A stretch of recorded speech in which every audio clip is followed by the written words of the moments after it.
ముక్కలు ముక్కలుగా ఉన్న చిన్న చిన్న జనపదాల నుంచి అఖండ భారతదేశాన్ని ఒకే గొడుగు కిందకు తెచ్చిన అద్భుతమైన వంశం ఇది. అదే మౌర్య వంశం.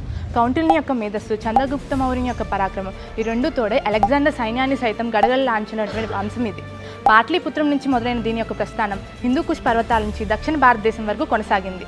యుద్ధక్షేత్రంలో చంద్రగుప్త మౌర్యుని యొక్క పరాక్రమం నుంచి ప్రపంచం వ్యాప్తంగా శాంతిని వ్యాప్తి చేసినటువంటి అశోకుని వరకు భారతదేశ చరిత్రను దశ దిశలా వ్యాప్తి చేసిన మౌర్య సామ్రాజ్య చరిత్రను గురించి మనం ఇప్పుడు తెలుసుకుందాం.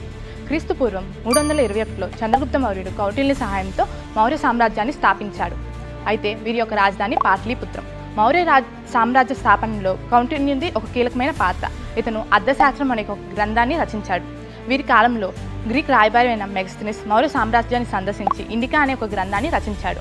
ఇండికా అనే ఒక గ్రంథంలో మౌర్య సామ్రాజ్యం నాటి పరిపాలన, ఆర్థిక వ్యవస్థ, అదేవిధంగా సామాజిక వ్యవస్థ గురించి మనం తెలుసుకోవచ్చు. అయితే చంద్రగుప్త మౌర్యుని తర్వాత అతని కుమారుడైన బిందుసారుడు తర్వాత అతని కుమారుడైన అశోకుడు రాజ్యాన్ని పరిపాలించాడు. మౌర్య సామ్రాజ్య చరిత్రలోనే కాకుండా భారతదేశ చరిత్రలోనే అతి గొప్ప రాజు అశోకుడు.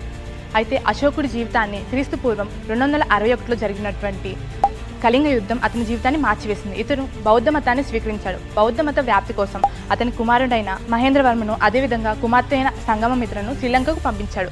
తన సందేశాలను దేశ ప్రజలకు చేరవేయడం కోసం అతను శాసనాలను, స్తూపాలను బ్రహ్మి మరియు ప్రాకృత భాషలో చెక్కించడం జరిగింది.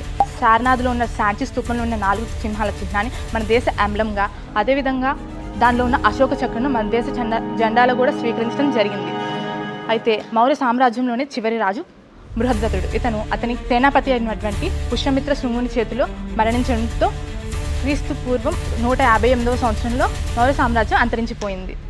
కళింగ అనేది ఇప్పుడు ప్రస్తుతం ఒక ప్లేస్. ఆ ప్లేస్ ఏంటో మీకు తెలిస్తే కామెంట్ చేయండి.